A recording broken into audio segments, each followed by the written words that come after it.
Doctor Dharmendra, कक्षा द्वादश हिंदी, आरोह भाग 2। पतंग कविता का शेष भाग। कवि आलोक धनवा। जन्म से ही वे अपने साथ लाते हैं कपास। पृथ्वी घूमती हुई आती है उनके बेचैन पैरों के पास। जब वे दौड़ते हैं बेसुध, छतों को भी नरम बनाते हुए, दिशाओं को मृदंग की तरह बजाते हुए, जब वह पैक भरते हुए चले आते हैं डाल की तरह लचीले वेग से अक्सर छतों के खतरनाक किनारों तक, उस समय गिरने से बचाता है उन्हें सिर्फ उनके ही रोमांचित शरीर का संगीत। पतंगों की धड़कती ऊंचाइयां उन्हें थाम लेती हैं महज एक धागे के सहारे। पतंगों के साथ साथ वे भी उड़ रहे हैं अपने रंध्रों के सहारे। अगर वे कभी गिरते हैं छतों के खतरनाक किनारों से और बच जाते हैं, तब तो और भी निडर होकर सुनहरे सूरज के सामने आते हैं। पृथ्वी और भी तेज घूमती हुई आती है उनके बेचैन पैरों के पास।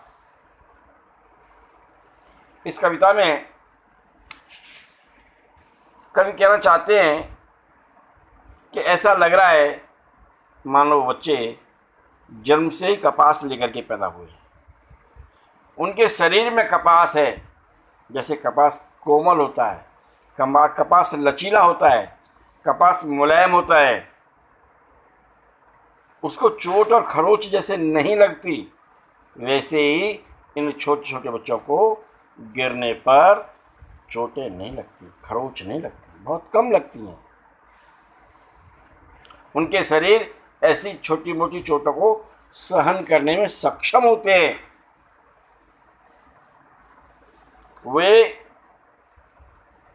एक बेचैनी लिए हुए होते हैं। उनके पैरों में एक प्रकार की बेचैनी रहती है, जिसके कारण वो सारी पृथ्वी को नाप डालना चाहते हैं, वो सारी पृथ्वी पर घुमाना चाहते हैं। ऐसा लगता है मानो पृथ्वी दौड़ करके उनके पैरों के पास आ रही है, उनके बेचैन पैरों के पास आ रही है।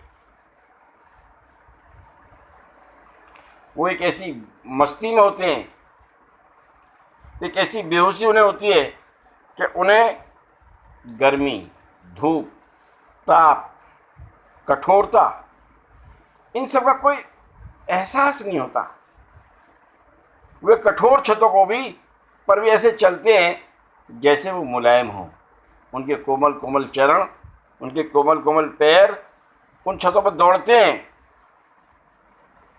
तो उनमें कठोरता का अनुभव नहीं होता, बल्कि वो उसमें कोमलता का अनुभव करते हैं, नरम होने का अनुभव करते हैं, छतों को भी नरम बनाते हुए।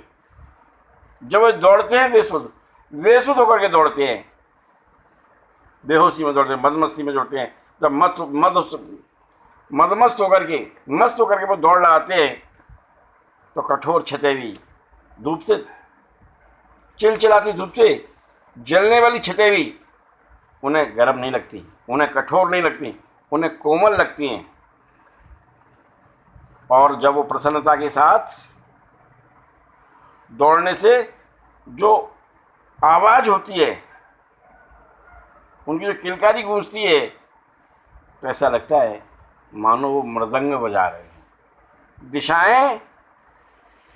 दिशाओं में उनकी पदचाप गूंजने लगती है, एक मृदंग की बात, एक प्रकार का वाद्य यंत्र जिसको हाथ से पीट करके बजाया जाता है, ढोलक की तरह होता है, जिसका एक हिस्सा चौड़ा होता है और एक मुख उसका पतला होता है, छोटा होता है। ऐसा ये वाद्य यंत्र जो है, उस वाद्य यंत्र को मानो बजा रहे हों वो। इस प्रकार से दिशाओं में उसकी आवाज़ गूंजने लगती है उनके पैरों की। और जब वे भागते हुए छतों के खतरनाक किनारों तक आ जाते हैं, ऐसा लगता है मानो डाल झूले पर झूल रहे हों और झोंका ले रहे हों। झोंका लेते समय जिस प्रकार की स्थिति होती है, वैसे ही वो डाल की तरह लचीले वेग से प्राय छतों के खतरनाक किनारों तक आ जाते हैं जहाँ खतरा हो सकता है। ऐसे खतराओं को वो उठाते हुए उस समय उन्हें गिरने से बचाता है सिर्फ उनके ही रोमांचित शरीर का संगीत।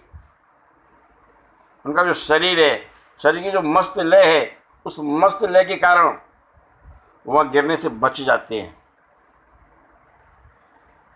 पतंग की ऊपर उड़ती हुई जो ऊंचाइयां हैं, धड़कती ऊंचाइयां, वो उन्हें गिरने से रोक लेती हैं, थाम लेती हैं।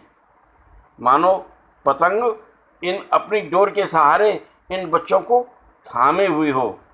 होता तो यह है कि बच्चे पतंग को थामते हैं, लेकिन यहाँ कवि कह रहा है कि छतों के खतरनाक किनारों से गिरने में वो पतंग उनकी सहायक होती है, वो उन्हें रोक लेती है। ऐसा इसका प्रभाव है। पतंगों की ऊंचाइयाँ, पतंगें ऊंचाइयों तक जा रही हैं। कवि कह रहा है कि खाली पतंगें नहीं जा रही, पतंगों के साथ साथ वे भी उड़ रहे हैं अपने रंध्रों के सहारे।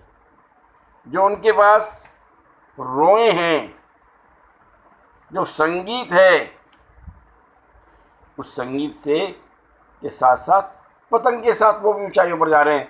यह एक बात हो सकती है कि जैसे पतंग आसमान की ऊंचाइयों तक जाती है, वैसे वो अपनी कल्पना की ऊंचाइयों में आगे पहुंचते हैं। ये उनकी महत्वाकांक्षा की प्रतीक है। और अगर कभी वे गिरते हैं छतों के खतरनाक किनारों से, कभी धोखे से उनका गिरना भी हो जाए, कभी वो गिर भी जाए और फिर गिरने के बाद वो बच जाएं, तो वो डरते नहीं, बेधड़क हो जाते हैं, निर्भय हो जाते हैं और भी निडर होकर के सुनहरे सूरज के सामने आते हैं। उनके अत्यधिक उत्साह के कारण उनमें एक उत्साह का भाव रहता है और सारा का सारा एक वातावरण ऐसा प्रकाशमान हो जाता है जैसे मानो सुनहरा सूरज हो।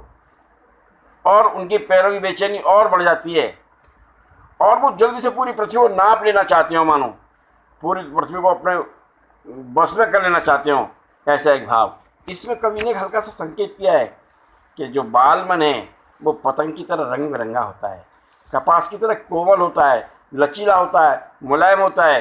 कपास की तरह उसमें पवित्रता होती है, निर्मलता होती है।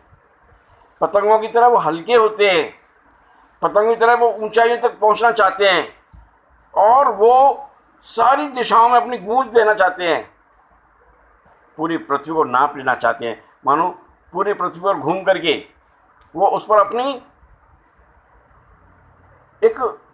अस्तित्व को सिद्ध करना चाहते हैं, हम कुछ हैं ऐसा बताना चाहते हैं।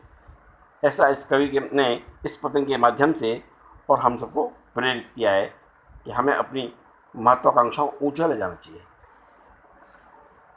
हमारे सपने ऊंचे होने चाहिए पतंग की तरह, और उन्हें प्राप्त करने के लिए हमारे पैर बेचैन होने चाहिए और हम एक किसी धागे से, एक जो हमारे बड़े हैं उन बड़ों के हाथों में हमारे पतंगों की धागा हो, डोर हो, हमारे सारे काम हो, तो हम ऊंचाइयाँ प्राप्त करते रहेंगे। ऐसा एक संकेत कवि ने यहाँ देने का प्रयास किया है।